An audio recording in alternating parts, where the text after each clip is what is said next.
Apa jadinya ketika seorang office boy yang bekerja pada shift malam ditemani oleh seorang gadis cantik idamannya? Padahal si office boy ini tidak mengetahui bahwa gadis cantik itu terjebak di supermarket tempat ia bekerja.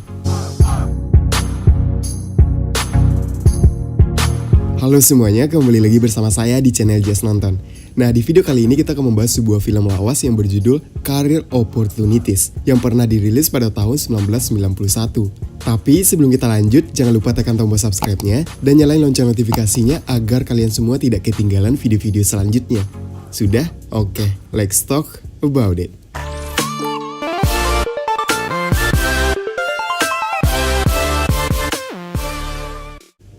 Tanpa disangka, seorang office boy yang harus bekerja semalaman dalam supermarket yang dikunci dari luar. Pemuda itu pun tidak ambil pusing dan menikmati aktivitas malamnya itu dalam supermarket. Setelah beberapa waktu yang telah dilalui, ia baru menyadari bahwa ia sedang tidak sendirian dalam supermarket tersebut, melainkan juga terdapat gadis sakne yang sedang gabut. Film diawali dengan menampilkan seorang pemuda yang bernama Jim yang sedang bekerja di sebuah klinik hewan. Saat itu sepertinya Jim sedang asik mengobrol dengan santai bersama lawan bicaranya. Dari isi pembicaraan tersebut nampaknya Jim sangat membanggakan kemampuan finansialnya. Namun itu hanyalah bualan semata karena lawan bicaranya saat itu hanyalah sekumpulan hewan yang sedang bengong menatap Jim yang membual tanpa henti tersebut. Tak lama setelahnya pemilik klinik tempat Jim bekerja pun datang yang langsung menyeret Jim keluar dan bahkan melempar barang-barang miliknya Jim. Ia berkata bahwa saat ini juga Jim telah dipecat dari pekerjaannya. Kemudian bualan Jim tidak hanya berhenti sampai di klinik tadi. Ternyata dia juga meracuni pikiran para bocil di sekitar tempat tinggalnya dengan berkoar-koar perihal kekayaannya yang hanya dalam khayalan saja. Dan ketika saat sedang duduk di sebuah pom bensin, Jim bertukar pandangan dengan seorang gadis cantik yang bernama Josie.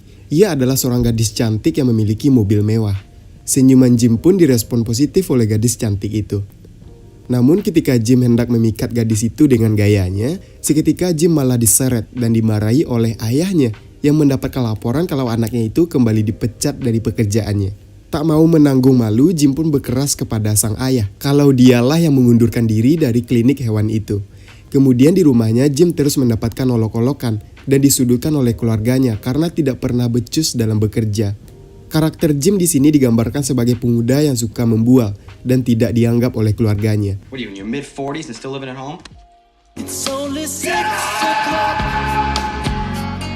Suatu hari, ayahnya Jim yang sudah sangat kesal dengan kelakuan anaknya itu memaksa Jim untuk bekerja kembali di sebuah supermarket.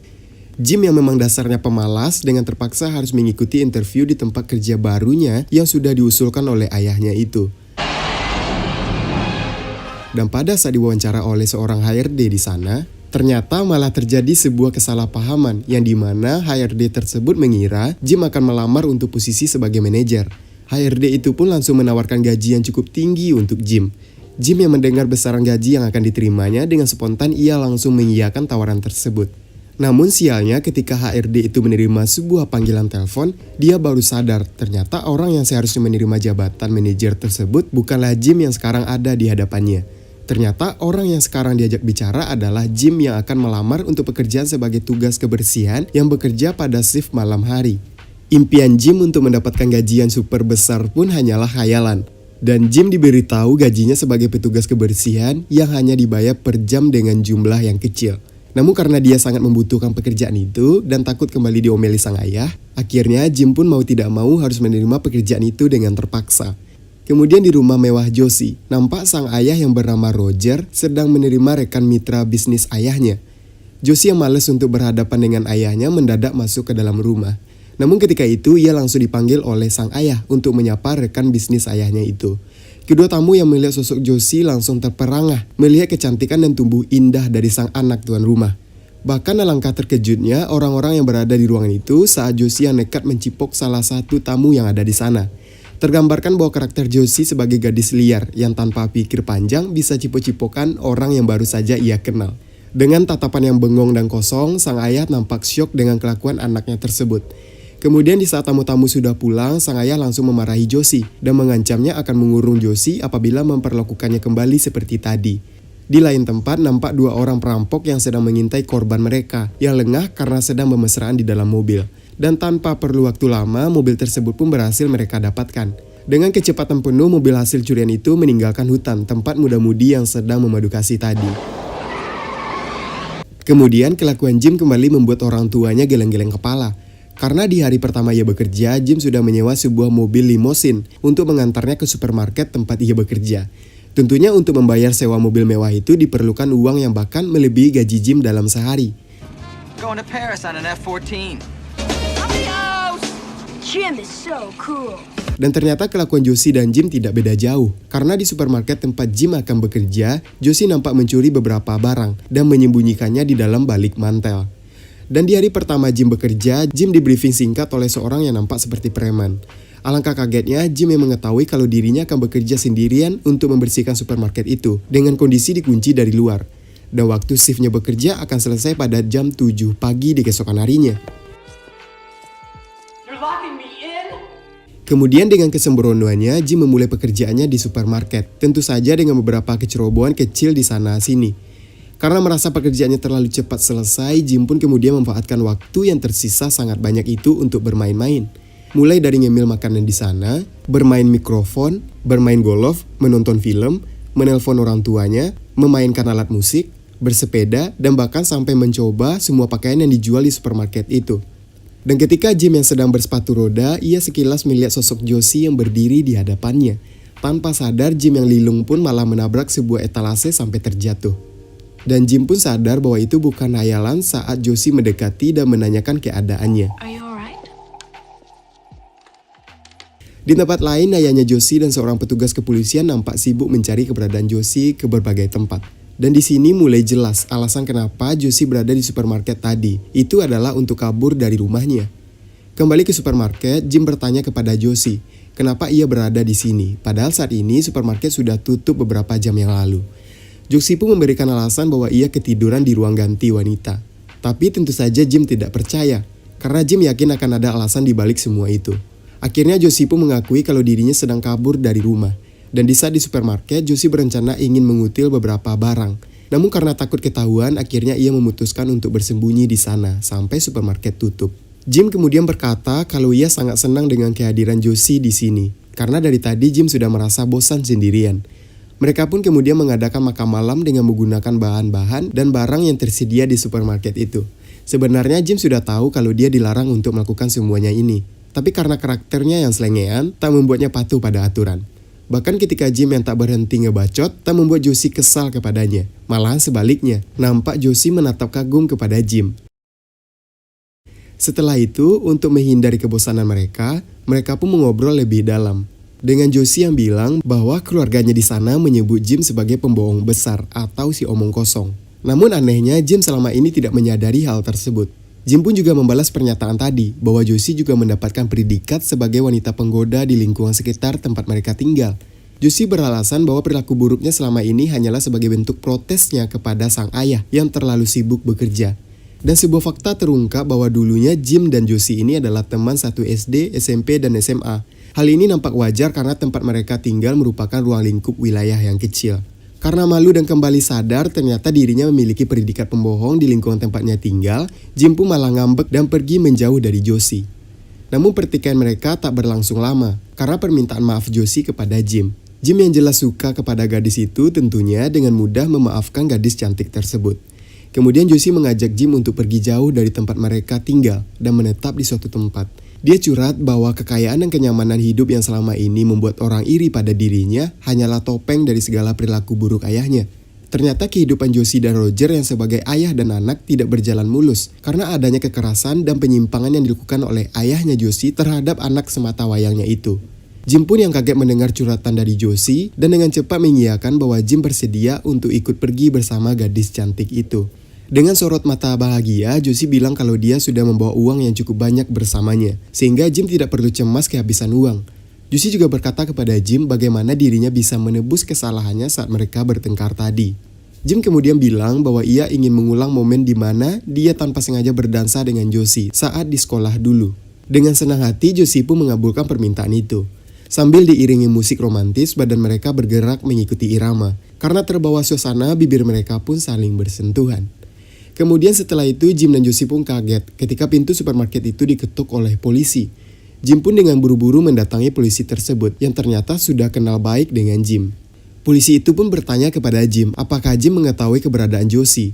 Dan tentu saja Jim berbohong untuk melancarkan misinya bersama Josie nanti. Tanpa curiga, polisi itu pun langsung kembali ke mobilnya dan memberi laporan kepada Roger kalau Josie tidak ada di dalam sana. Boy's in his own world. Jim dan Josie pun yang tahu bagaimana cara bersenang-senang, mereka melanjutkan kembali kegiatan dengan menghabiskan malamnya menggunakan sepatu roda mengelilingi supermarket. Namun akhirnya kegiatan seru mereka harus terhenti sampai di sana karena kehadiran dua orang penjahat di awal film tadi. Mereka berdua menyusup masuk ke dalam supermarket dengan sigap. Mereka pun mengacungkan senjata ke arah Jim dan Josie. Tapi untungnya karena Jim dan Josie yang belum begitu mahir memakai sepatu roda, sehingga tanpa sempat mengerem mereka pun malah bertubrukan. Saking kencangnya tabrakan itu sampai-sampai membuat dua penjahat tadi pingsan. Jim dan Josie yang kondisinya lebih mendingan melihat kesempatan itu untuk langsung bersembunyi di ruang ganti. Dua orang penjahat yang bernama Nestor dan Joel yang baru saja sadar dari pingsannya langsung berpencar mencari keberadaan Jim dan juga Josie. Namun ketika sudah merasa aman karena tempat persembunyian mereka sudah dilewati oleh Nestor dan Joel, mereka pun keluar. Namun dari belakang Nestor ternyata sudah menunggu kemunculan kedua pasangan itu dengan todongan senjata. Kemudian mereka mulai mengintimidasi Jim dan Josie. Tapi karena Jim tidak mau berpangku tangan begitu saja, dia pun mulai mengeluarkan senjatanya dengan membual bahwa akan ada komplotan penjahat yang mengincar obat-obatan miliknya. Nestor dan juga Joel sepertinya orang tolol, seakan-akan ia percaya dengan ucapan dari Jim tersebut. Dan di saat Jim yang berpura-pura sedang melakukan kontak dengan komplotan, yang sebenarnya itu hanyalah khayalan dari Jim. Nampak Nestor dan juga Joel pun panik. Jim kemudian menyuruh mereka berdua meletakkan senjatanya ke lantai dengan sembari tengkurap. Josie akhirnya menyadari bahwa bualan Jim ternyata ada gunanya di saat genting seperti itu. Belum sempat Jim dan Josie menguasai penuh kondisi, Nestor bilang kalau senjata yang mereka rebut hanyalah mainan. Jim yang merasa kalah kalau bertarung fisik dengan kedua penjahat itu, Jim pun mengajak mereka untuk berdamai dengan menyerahkan kembali senjata mainan tersebut. Setelah menerima kembali senjatanya, Nestor langsung menembakkan senjata itu ke langit-langit supermarket. Ternyata Jim juga sudah dikibuli oleh kedua penjahat itu. Kemudian dengan senjata yang ternyata asli, Nestor dan juga Joel mengarahkan Jim dan Josie ke suatu tempat. Saat berjalan, Josie dan Jim sempat mengatur rencana mereka untuk kabur dari kedua penjahat itu. Nestor dan Joel ternyata memiliki jiwa yang lapang. Tanpa dendam, mereka menyempatkan diri untuk makan bersama dengan Jim. Sedangkan Josie terlihat santuy bermain kuda-kudaan. Josie yang memiliki wajah rupawan dan bodi yang menggoda cukup membuat ketiga pria yang sedang menontonnya bermain kuda-kudaan beberapa kali menelan ludah. Seketika kuda-kudaan itu terhenti karena kehabisan koin. Ketiga pria itu tidak mau tontonan menyegarkan tadi berakhir begitu saja. Dengan cekatan mereka mencari koin yang tersisa. Kemudian misi utama dari kedua penjahat itu pun kembali berlanjut dengan menjarah barang-barang yang ada di supermarket. Nampak Josie malah ikutan menjalankan misinya dengan mendekati Nestor. Jim yang melihat tempat kerjanya sudah dicuri, tentu ia berusaha menghentikan perbuatan Nestor. Namun karena kalah jumlah, dia pun dengan mudah dihentikan oleh dua penjahat itu. Usaha Jim untuk mencegah Josie ikut dengan Nestor pun juga terhenti. Karena Josie meyakinkan Jim bahwa misi mereka untuk kabur dari penjahat itu akan berhasil kalau Jim tidak ikut campur. Kemudian Nestor dan juga Joel yang sedang lengah memindahkan barang curiannya, Josie memanfaatkan keadaan itu dengan langsung menyalakan mobil dan tancap gas menjauh dari tempat itu. Nestor dan juga Joel yang sudah tertinggal beberapa langkah hanya bisa menembak Josie dari jauh. Dan tentunya hal itu hanyalah perbuatan yang sia-sia. Jim yang mengetahui rencananya dan Josie sudah setengah berhasil. Ia pun langsung menyiapkan senjata beserta peluru yang juga tersedia di sebuah ruangan di supermarket itu.